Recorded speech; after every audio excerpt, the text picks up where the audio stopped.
our own statistical service put out there. It's not some,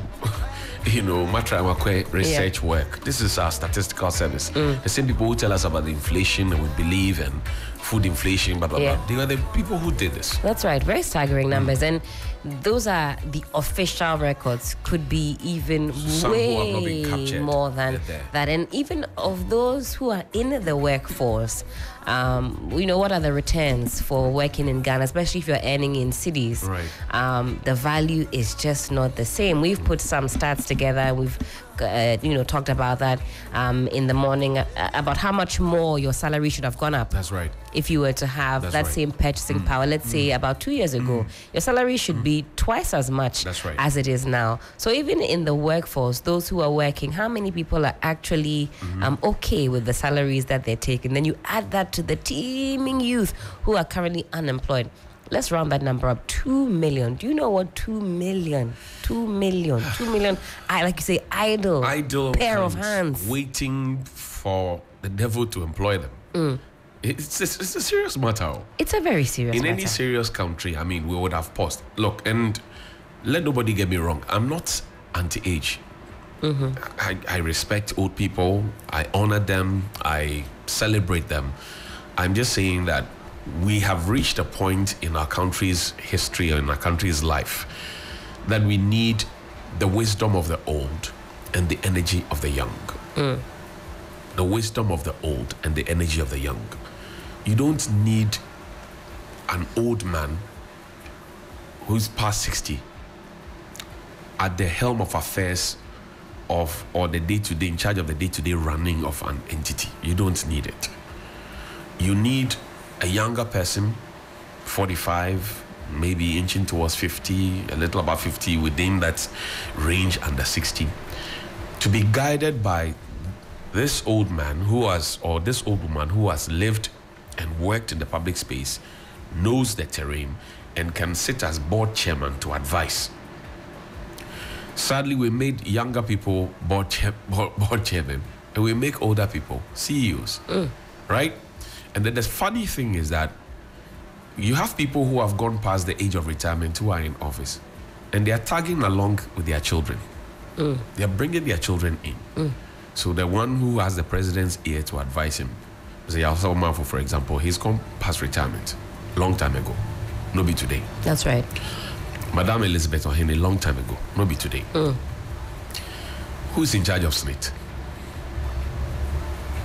You have the DG being Kofi Bosompe Mosafo Mafo.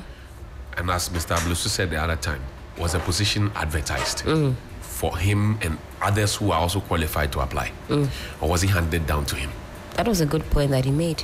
Was it open up so that we can get the best bang for our buck? Who do we have? Yes. Who can apply? What experience do they have? Because when you come and tell people that we have the men and you are not allowing for a fair playing field, as Mr. Ablusu said, there's a problem.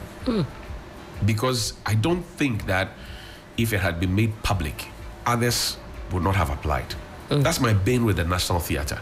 Right? The National Theatre Board went to the president to ask for a contract extension for a retiree. So as a country, we are sacking people, we are retiring people under 60. Because Domelevo was not 60 when he was retired. And we're bringing in people above 60, like we did at the GRA. You get the point? Yeah. So my point is that, okay, you say there's nobody who can do this work, but at least advertise it in the dailies as is the standard. Was it advertised that you were looking for somebody to head the National Theatre, right? Yeah. And you went to School of Performing Arts at Legon, you didn't get anybody. You went to UCC, same. You went to NAFTI, same. You went to KNUST, same. You went to UDS, same. You traversed the length and breadth of this country, you didn't get anybody. That's why you are giving a retiree, right, a contract extension. Or is it a position reserved for party people? So that if you can't find a party person who is qualified, then you might as well keep the retiree there.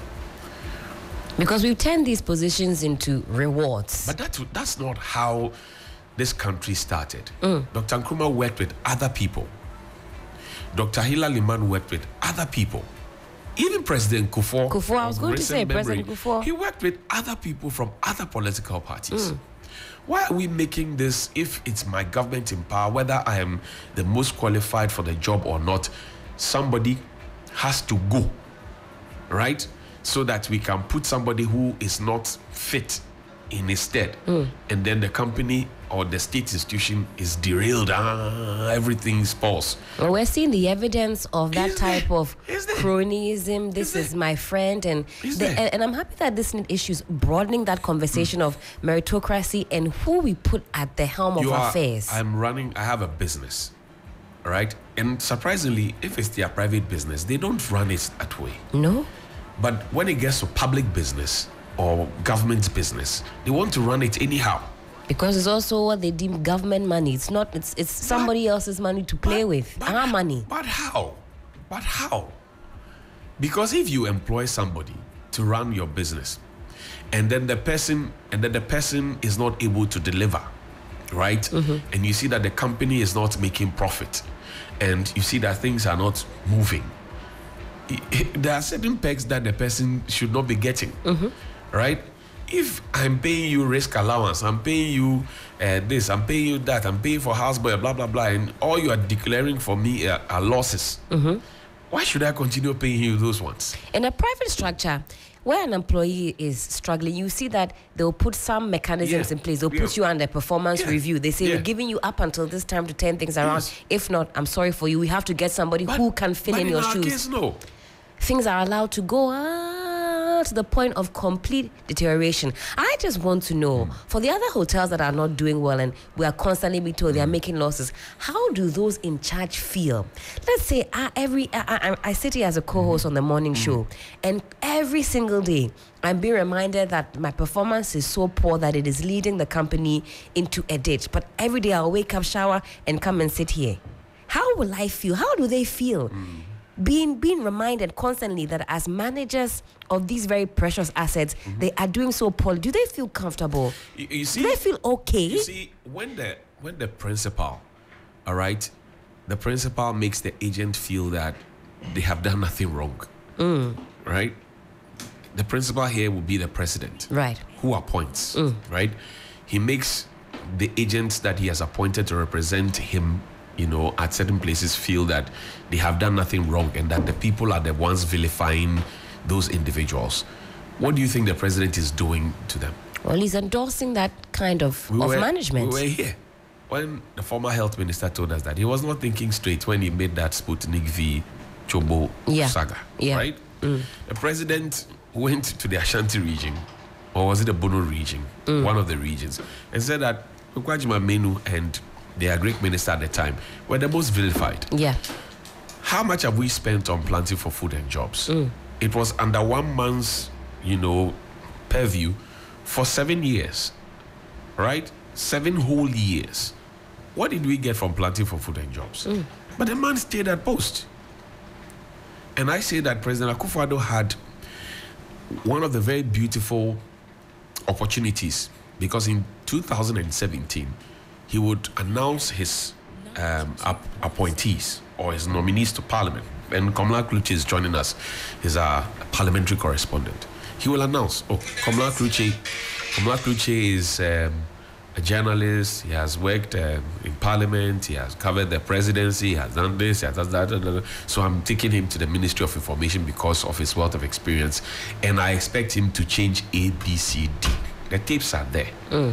Nanado didn't do that in 2021 because some of us were holding him to, like you gave the whole country, that this man, I'm bringing him, Wache Jaco, I'm bringing him from, he worked in the bank, right? Yes. I'm bringing him from Bank of America, he has this, that. Energy sector now needs capital injection, blah, blah. So I'm bringing him into Wendu.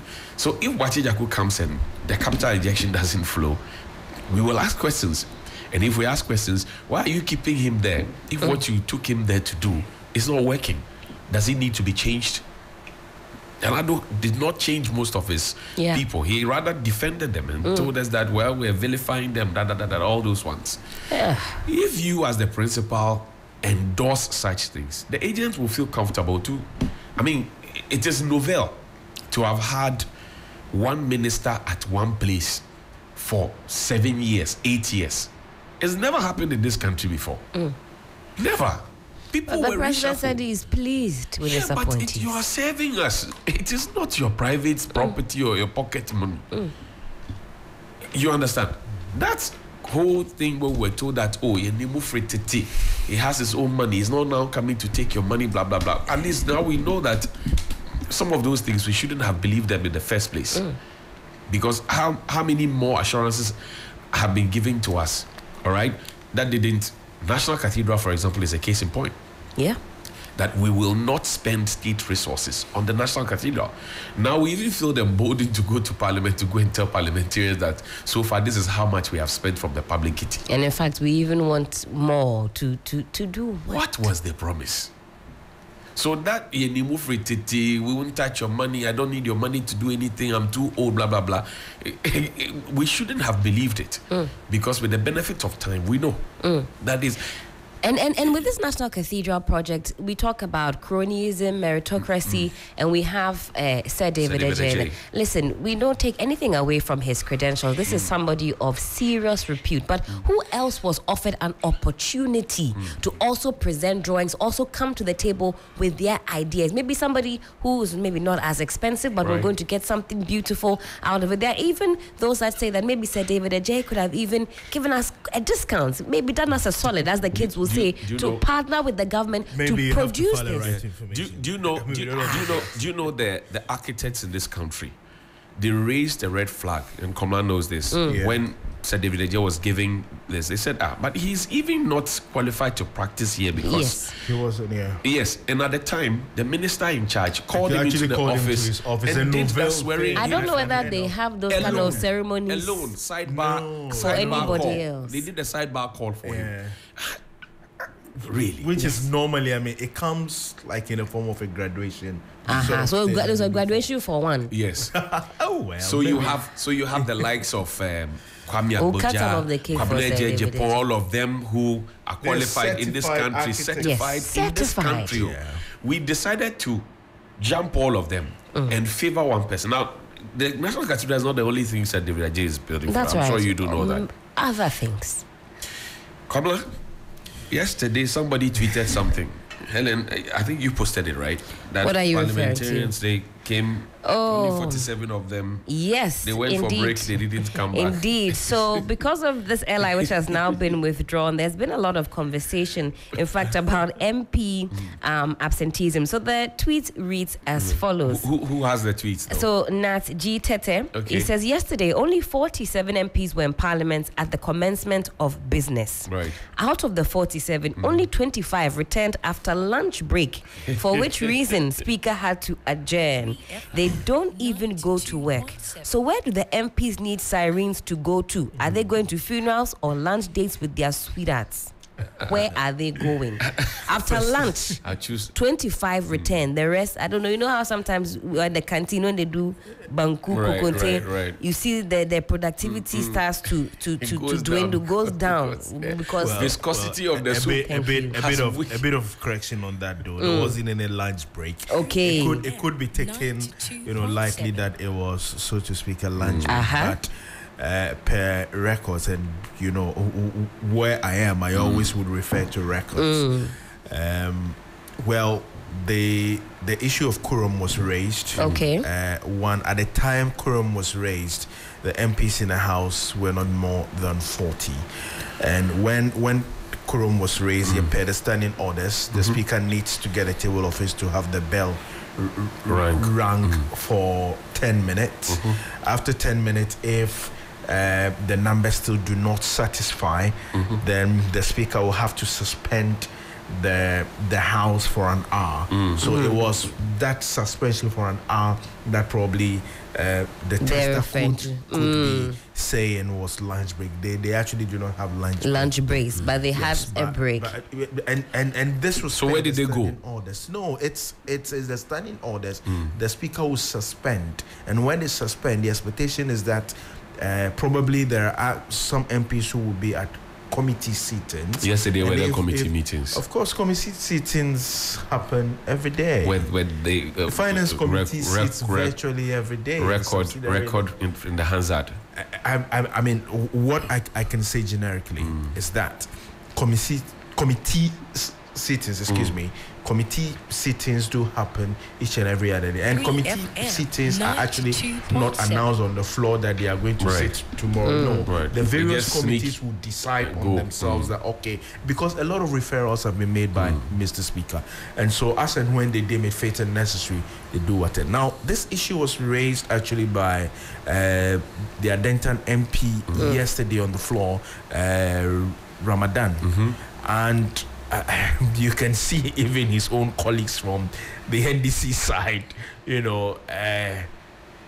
taking exception, so to speak, to the point he raised. But essentially, well, the argument was that yes, at the time that the speaker returned after the 1 hour break, the numbers. It was 28, so yes, 24, 28 from or so. 47. Yes. He said, in fact, they weren't even 47. That number is even more. In fact, before quorum was raised, they were a little above 40. Okay. Then, when the issue of quorum is raised and the table office notifies the speaker of the numbers and the bell is rung, it is to call all of you from committee sittings and all that. Look, the quorum has been raised, and so you come back to the chamber, let them check it. After it's checked, then you can go on. And quorum is raised because of certain peculiar decisions. You would recall that recently Parliament has had to be trashed in front of the Supreme Court because of some laws that they have passed. That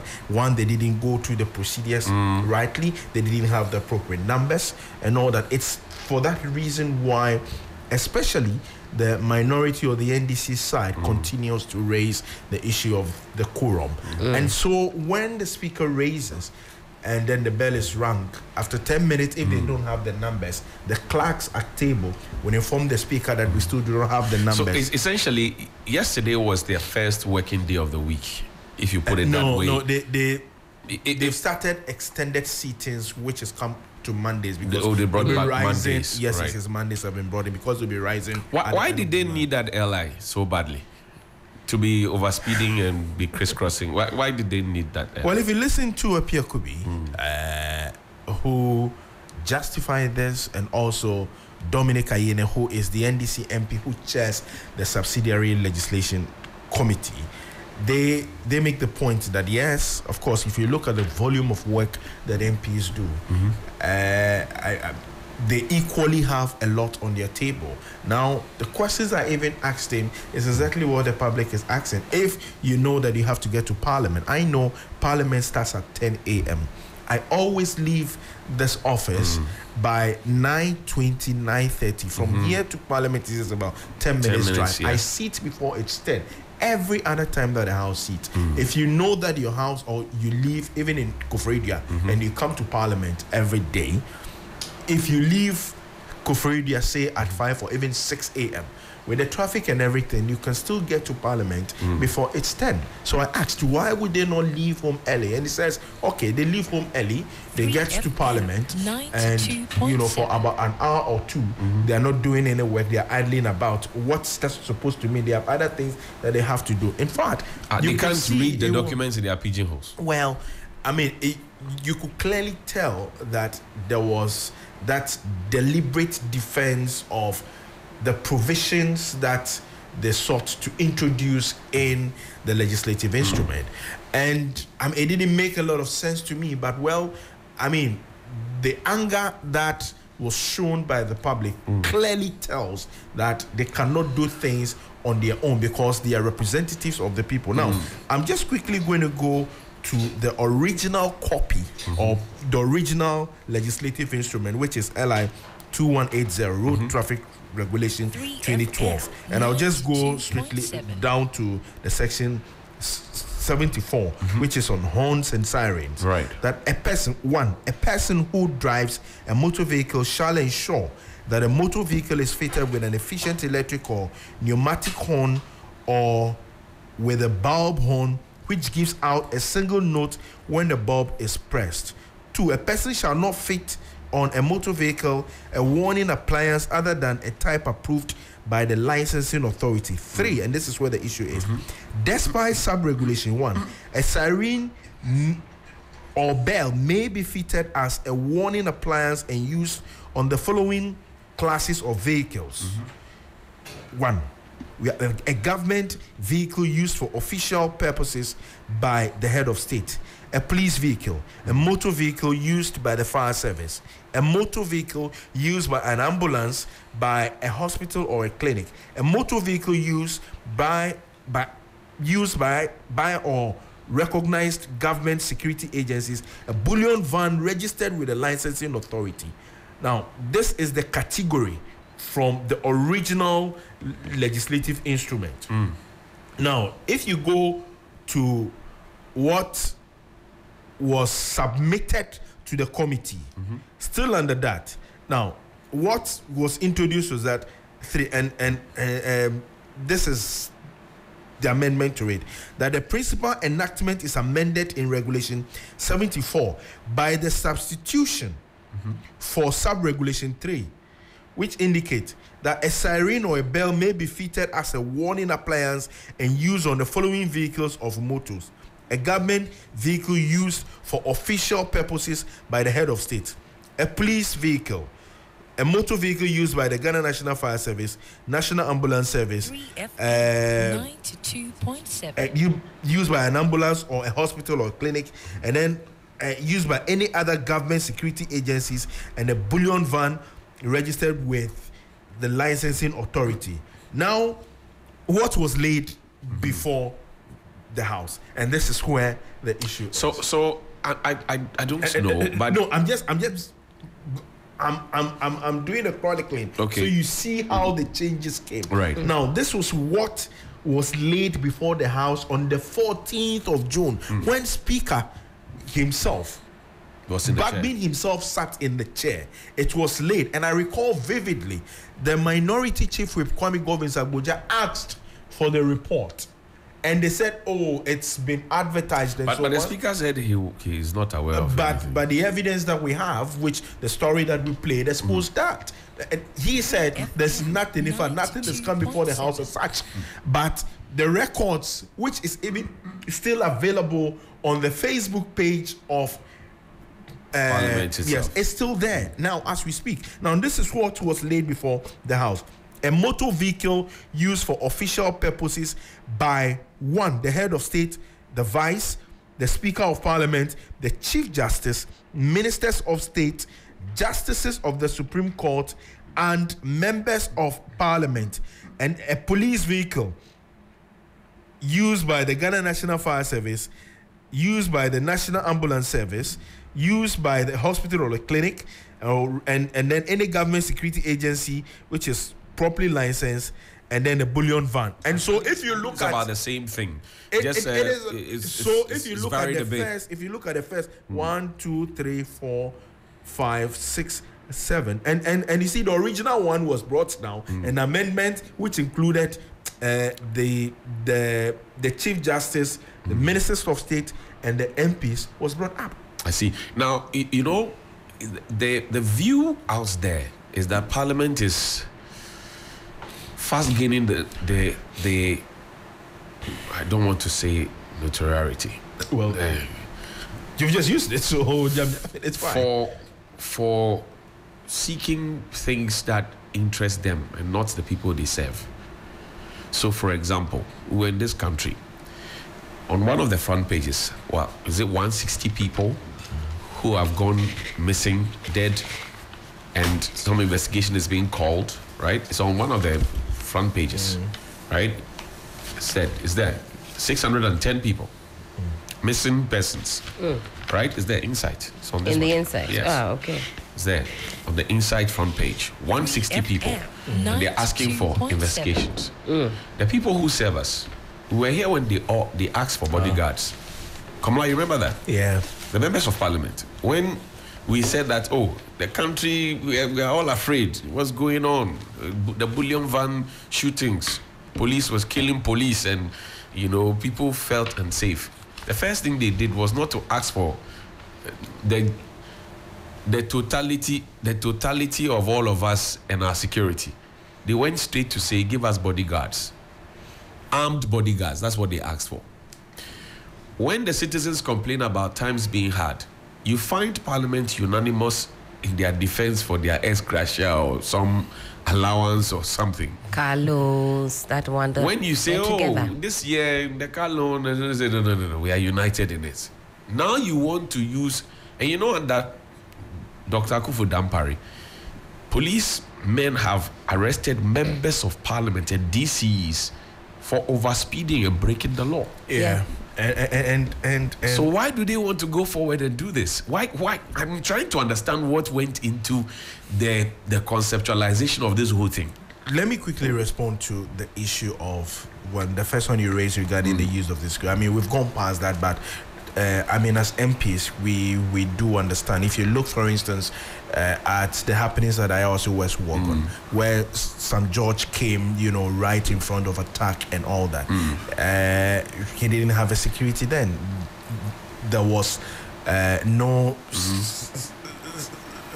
security offered them at the time. If probably he had a security, probably the situation could have been a different one.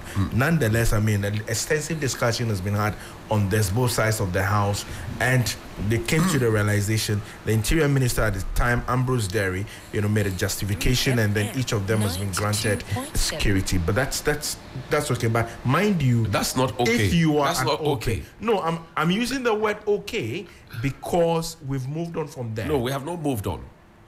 What is the UN ratio for one policeman to how many citizens? That is equally another discussion. If you look at it already, it is a discussion that we must have.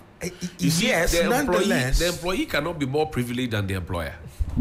The employer in this case is the Ghanaian who goes to queue to vote, whose taxes pay the members of Parliament and by extension ministers, right? Now, if the UN ratio, it says that, okay, one policeman to about 500 citizens, and that we have even failed to fulfill, we now do maybe 800 something, right, per one policeman. Now we are dedicating one policeman to one person. Already we do not even have the numbers to take care of 1 to 800 or the 1 to 500.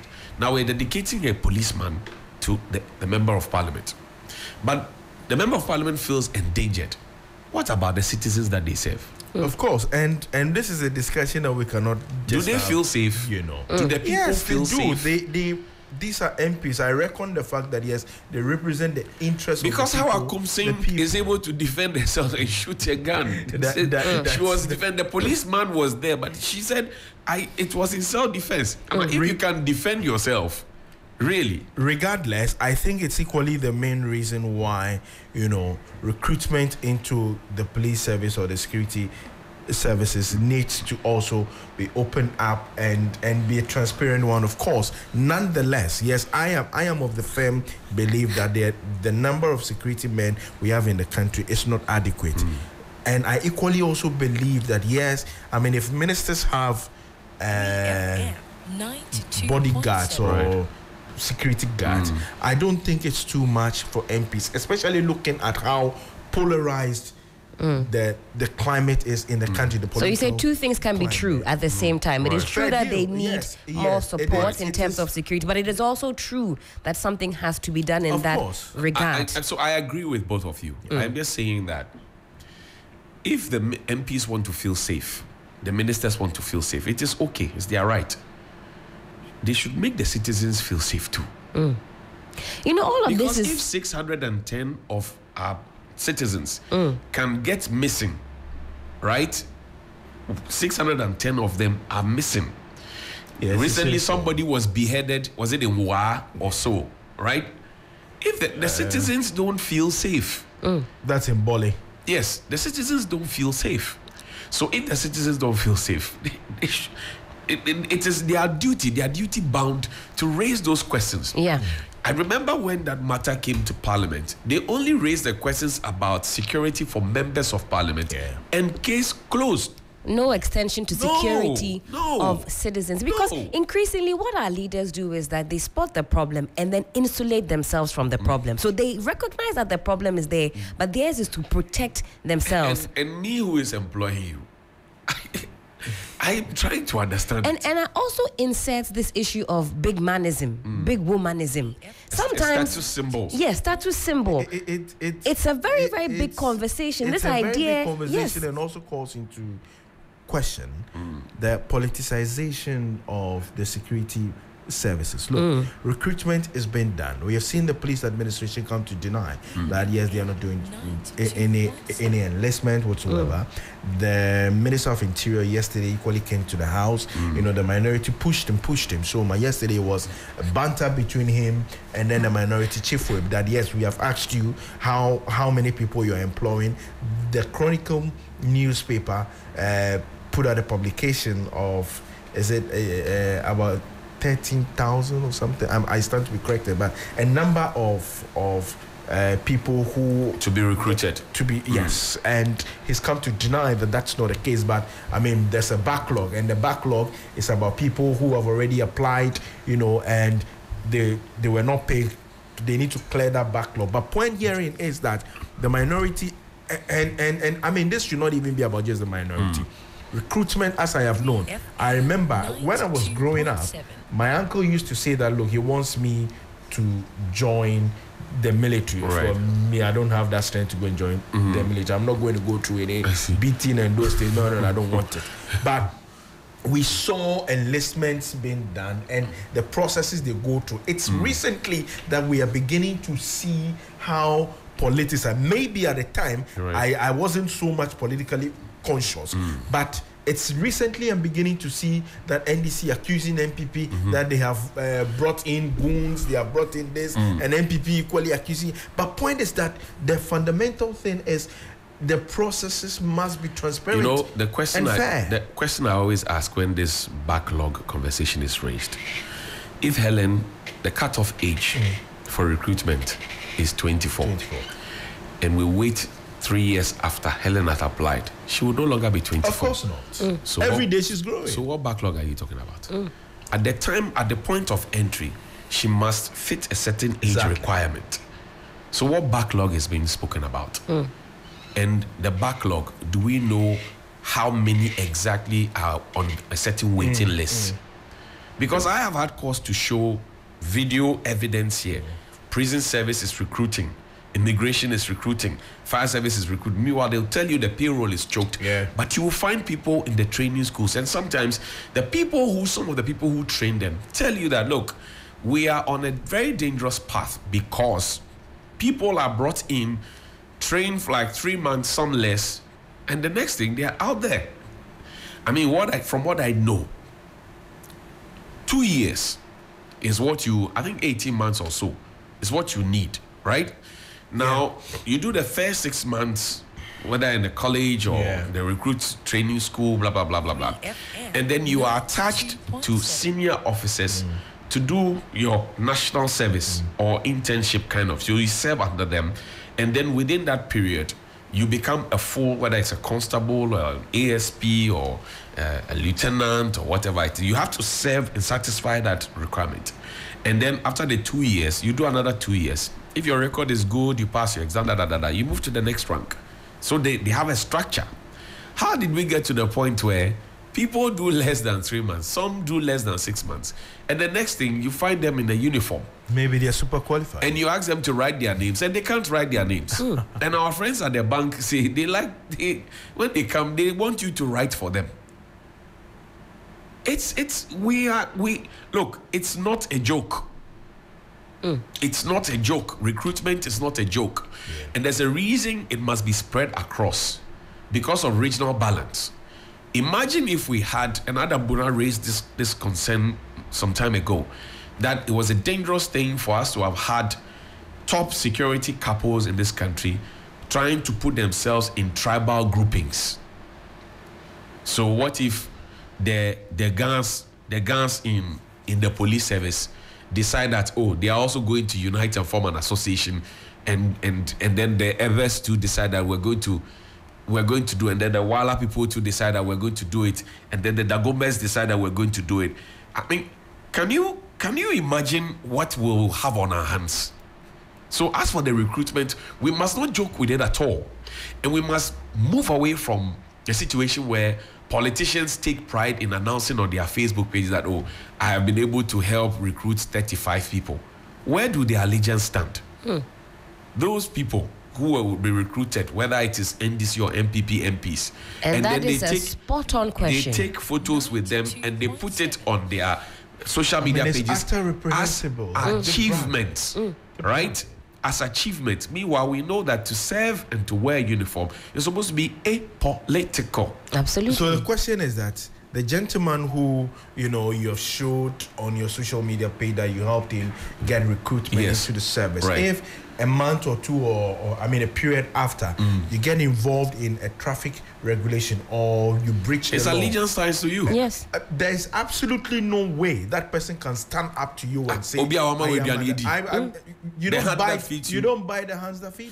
55 minutes after 8, Sunrise on 3FM 92.7. The Ghana Police Service have refuted claims of ongoing recruitment. Now, the Ghana Police Service has monitored comments attributed to the Honorable Minister of Parliament, Honorable Member of Parliament for Wa West, Mr. Peter Tobu, to the effect that there's an ongoing recruitment exercise at the National Police Training School without any public announcement of the exercise. We wish to state that the police service has not commenced any exercise of such nature. Now, the Honorable Member is joining us on the phone line now. Chief, good morning. How are you, sir? Johnny, good morning. I'm good. How are you too? I am learning. Great. Your former colleagues working hard for country. Thank you. Your former colleagues say that you got it wrong when you said that there's ongoing recruitment. What do you say? Thank you very much. Let me take this opportunity to salute all your cherished listeners. I think that they've always carried your program very high. All of us, when I don't listen to you in the morning, I think that there's something missing in my whole day's life. Thank you.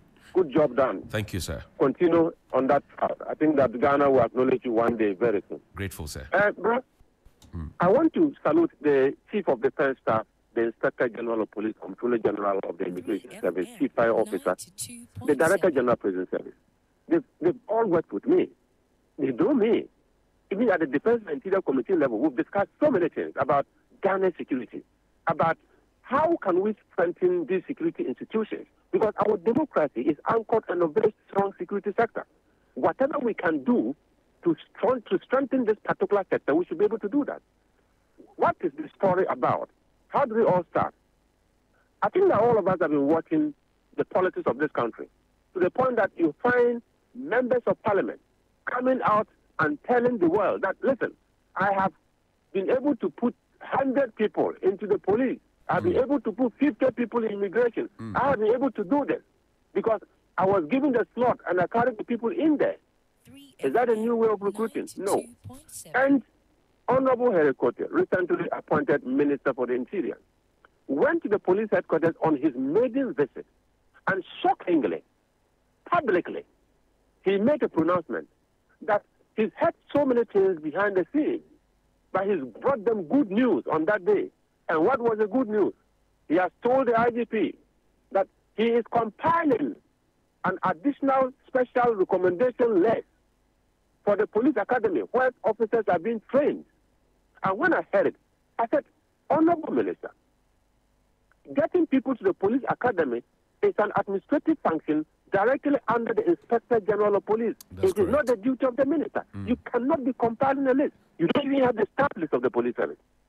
What is even shocking is the fact that probably he doesn't know that when you see names appearing for people to go to the academy, it has gone through a very long, laborious process.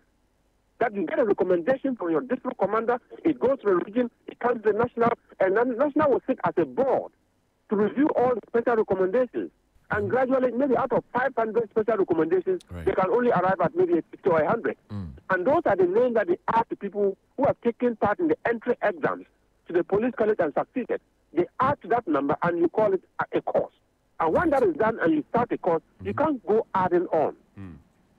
That was the background. And then he came and said, this year there will be recruitment. Yes, there will be recruitment. But he's not going to advertise. He's going to look at backlog. And I came telling him, Mr. Minister, go back to the police, for instance, and ask them. In July 2023, the police issued a letter, on their, even on their Facebook wall, that the 2021-2022 recruitment had ended. Right. They finished training everybody considered as a backlog. Anytime you find anybody in a police training school, again, then it should be a new recruitment. We understood, and we had that discussion even at the committee level. And the minister comes to say there's backlog. I said there's no backlog. And the minister said, okay, you don't understand what I'm saying. The backlog I'm talking about is people, I'm referring to people who tried their luck to be recruited in 2021, 2022, and were not successful.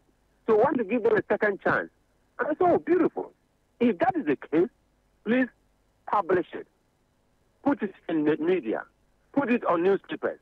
Let people know that the Ghana that we are talking about, we are very transparent, we are very accountable, and we understand the principles of democracy. If you are qualified according to the advert, please meet us in Wa, meet us in Tamale, meet us in Takrady, meet us in Koforidua.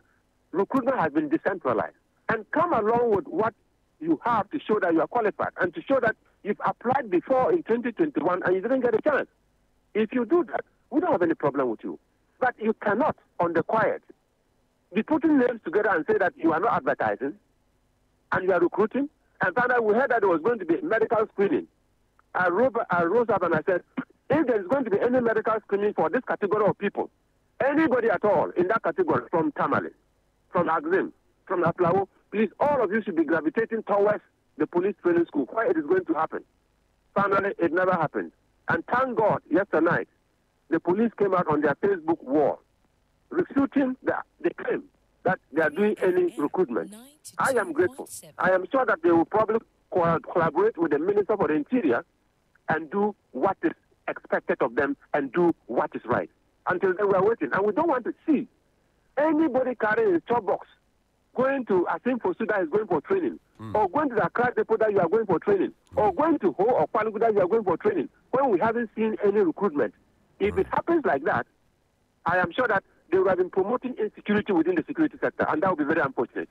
Your side, or some members on your side, have had cause to raise concerns about slots that were being given to your friends on the other side. In fact, I remember Honorable Enrique threatening, literally saying that they will publish names of members on your side who have also brought a list and all of that. And that was the last we heard of that conversation. Where are we now with that conversation? Thank you very much. When we heard the story, and we told them, you shared slots to your parliamentary candidates. And my minority leader made words. Honorable Akaforsen, he said, you shared slots, 30 each, to your parliamentary candidates to go scouting for people to be recruited. Is that a new style of recruitment?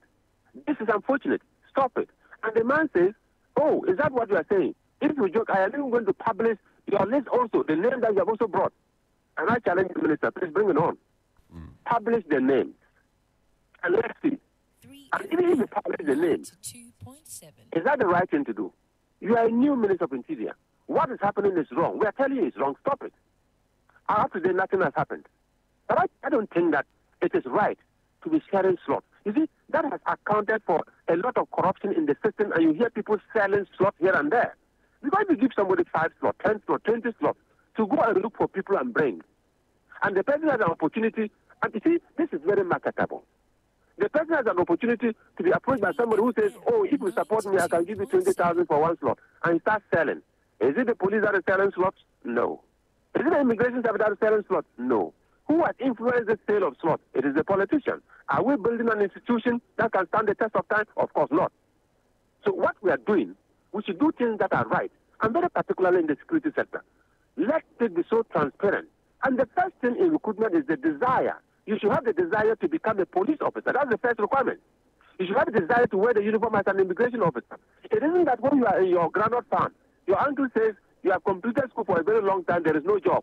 You are not even interested, but your uncle says, if you are not willing to go, at the end of the day, I will even give you money to buy food and eat again. So come and take a letter, take your bag, go to training school.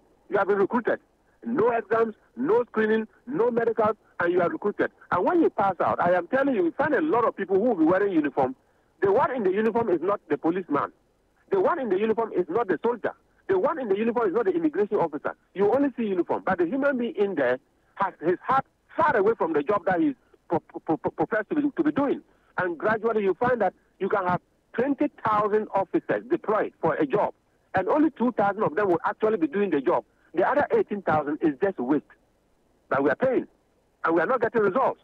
And who is going to be faulted? It is us who are providing leadership for this country. I speak about it this way for us to do things right. The youth of this country are angry. The youth of this country are frustrated. The youth of this country think that there's so much hopelessness in this country. So what they are saying is that, listen, if you have 11,000 people to recruit, be very open. Let's all come out there. We are all Ghanaians. Let's try our luck. Those who are qualified, please recruit us. Take the best 11,000 out of the millions, and the institutions that you are developing will become better and greater tomorrow. Now, Supo, how do we ensure that this recruitment is spread across the country such that it doesn't take a tribal turn? Because we have recently seen top senior police persons who have put themselves together as persons from one tribe and openly making a donation. Adam Bonner thinks that it is a dangerous thing because if we decide not to create silos of tribal groupings, we will be disturbing our security in the long run. What do you think? I'm grateful. I think that the Constitution is very clear on the reason why you cannot have a union in the police. If the Constitution had permitted that, we have gotten the police union to join the Trade Union Congress. But we cannot do that. And that is why when people are going on demonstration, you will never see anybody in uniform also sitting in the street that he's going on a demonstration. The Constitution has restricted the uniformed man to a level that they can become the anchor of our democracy. So if we now begin to find associations, the Constitution says it promotes freedom of association. Oh yes, freedom of association, there are limitations. If you find yourself in uniform, your freedom is a bit limited. And the Constitution says if I even want to become a politician, I should resign. And that is why, yours faithfully, I resigned from my job as a police officer and I decided to go into open politics. So you cannot be in the uniform and be violating what you are supposed to be respecting. Well, very particularly if you are supposed to be a law enforcement officer. Law enforcement officer, the first requirement is that you yourself should respect the law before you go out there to talk about people not respecting the law. So when I saw that in person, I was also not happy. Why? I mean, no, let's not go that way. I think that I will support Adam Bono on this. That was a bad start. That was a bad start. Superintendent Peter Lanchene Tobu, MP for Wa West constituency, we're grateful for your time this morning. Thank you, John. Have a nice day. Pleasure. Kamala, we'll wrap up. So now the LI is off the books. Do people suspect that he may come back? Well, I mean, with the public uproar and also how the speaker has been caught in between this web, and I mean, it's not to say that we are exposing the speaker, but point is that when he categorically made a statement, we that fact-checked the speaker. That's all we did. That's press. That's just all. Tape no lie. That's it. The evidence is there. So I would be shocked if this ever comes back again in the form and shape in which it was withdrawn. And with the public uproar, it should give a signal that things should not be the normal anymore. Right. And I listened to Dr. Yao Pebio yes, on a sister station yesterday, making the point that if this is how our politicians are going to be doing things, if you're not very careful, the next minute Kenya would come to Ghana. We don't wish that happens. God forbid. We don't wish that it happens. But what is important is that our leaders must also be able to put on that thinking cap to know that the current atmosphere of the country is not something that anybody should be, proud of or a proud citizen of, and that decision they take must necessarily be in the best interest of the people. That's it. Currently ongoing. Don't mind you, the lithium agreement has been laid. It was laid yesterday. That's right. The speaker said, I do not want the committee to rush it. Now go. And he's giving them up to the end of this meeting to be able to... Before they rise. No, not before they rise. Okay. Before the end of this... The end of the whole... the whole parliament. Right. Yes, so don't rush it. Take your time. Do a lot of consultation. Speak with the people. But we get indication that mining is ongoing in the area, even though they are yet yet to do ratification and all that. That's Ghana, where we are. Ghana, my happy home. And we are a beautiful country. Yeah, we are very beautiful. We do things the way we like. Although I just had one last thought to pick from Komla. You've been, in the corridors of power, as it were. What are the parliamentarians making of what happened in Kenya? We still see the Kenyan youth making strides with their demands. Is there any sense that they're also watching other African countries and hoping that that isn't replicated on our very own soil? So I get the sense that as and when it suits whichever side, they make reference to it. I see. So you can see the minority always cautioning that, look, we need to be very careful. Things must be done considering the interests of the people. And also because their own MPs came, in front of attack. They were right there. That's right.